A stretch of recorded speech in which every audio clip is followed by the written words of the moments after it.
Informasi seputar bola. Bolaku, bola kita. Dikutip dari surya.co.id, blunder manajemen Persebaya Surabaya bikin bonek geram. Ini alasan lepas mayoritas pemain musim lalu. Persebaya Surabaya tampil melempem di Liga 1 2022. Bonek anggap manajemen lakukan blunder fatal saat lepas pemain pilar musim lalu. Persebaya Surabaya baru saja menelan kekalahan ke-6 dari 10 pertandingan musim ini. Jumlah kekalahan itu hampir menyamai total kekalahan bajul ijo di sepanjang Liga 1 musim lalu. Persebaya musim lalu hanya menderita 7 kekalahan dari total 34 pertandingan. Rentetan hasil buruk musim ini membuat pasukan Aji Santoso terpuruk di papan bawah klasemen, tepatnya di posisi ke-14 dengan 10 poin. Rizky Ridho CS hanya terpaut 1 poin dari tim yang berada di zona degradasi. Buruknya performa bajul ijo di awal musim membuat bonek mulai geram. Tagar Yahya out, Aji out hingga Aza out mulai bermunculan di media sosial. Bahkan bonek sampai rusuh usai menelan kekalahan atas Rans Nusantara FC di Stadion Gelora Delta Sidoarjo GDS. Bonek menganggap awal dari rentetan hasil buruk musim ini karena blunder fatal yang dilakukan manajemen di awal musim. Pasalnya, mayoritas pemain musim lalu yang berhasil membawa Persebaya bersaing di papan atas klasemen hengkang ke klub lain. Ditinggal mayoritas pemain andalan Persebaya justru merekrut pemain muda yang belum mempunyai jam terbang di Liga 1. Beberapa pemain rekrutan juga berasal dari Liga 2 dan Liga 3. Keluhan terkait kualitas skuad musim ini terlihat di kolom komentar Instagram Persebaya Surabaya. Lalu apa alasan Persebaya Surabaya melepas pemain pilar musim lalu dan menggantinya dengan skuad saat ini?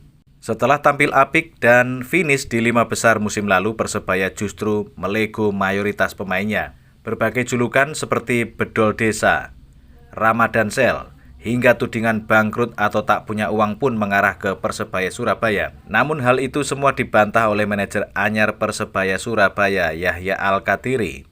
Ia menjelaskan bahwa Persebaya Surabaya berlaku rasional dan memiliki tolak ukur sendiri dalam urusan mempertahankan pemain.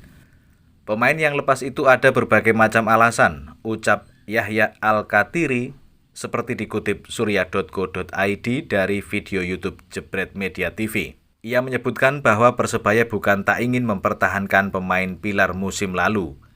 Tawaran kontrak pun sudah diberikan, namun nampaknya tak mencapai kata sepakat.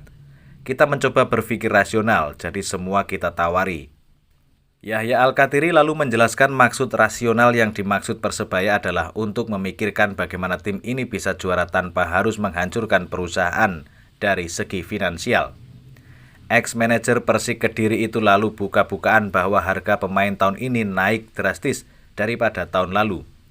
Angka pemain ini untuk tahun ini gila-gilaan, bisa sampai 4 hingga 5 kali lipat. Masalahnya adalah kalau dia balik 100% masih oke lah. Kadang-kadang ada yang 25%, ada yang 2 kali lipatnya lagi. Harga yang tak wajar itu juga diikuti oleh fenomena klub lain yang bersedia jor-joran di bursa transfer. Melihat fenomena itu, Persebaya memilih untuk lebih rasional daripada mengikuti fenomena yang sedang terjadi. Ini kita tinggal ikut gila atau berpikir rasional, ungkapnya. Sementara terkait para pemain yang hengkang, Persebaya Surabaya juga sudah berusaha mempertahankan. Bahkan pemain yang hengkang disinyalir lebih ingin bertahan. Terlihat dari tawaran gaji ke Persebaya yang dipatok lebih murah daripada menawarkan diri ke klub lain. Mungkin mereka pasang harganya di luar sama di Persebaya, itu lebih murah di Persebaya. Cuma untuk memenuhi angka itu ada yang kami penuhi, ada yang kalau kita penuhi maka standar yang lainnya harus naik, kita harus berlaku adil. Akibatnya pemain Persebaya Surabaya pun mayoritas hengkang ke tim lain untuk musim depan. Fenomena bedol desa itu membuat netizen berspekulasi bahwa Persebaya bangkrut, kesulitan finansial bahkan dicap kere. Terkait hal itu, Yahya Al-Kathiri menjelaskan bahwa klubnya tak mempunyai masalah seperti yang ramai diperbincangkan. Persebaya bangkrut? Enggak lah. Bahkan ia memberikan bukti bahwa Persebaya Surabaya sangat sehat secara finansial. Kalau Persebaya dikatakan masalah di finansial, enggak. Karena kalau Persebaya bermasalah di finansial, banyak berutang. Pun dengan masalah gaji pemain, Persebaya Surabaya tak pernah sekalipun telat atau nunggak gaji para pemainnya. Persebaya ini kan terkenal nggak pernah telat gaji. Sekalipun kita nggak pernah telat gaji, bonus, keuangan semua lancar, pungkasnya. Informasi seputar bola. Bolaku, bola kita.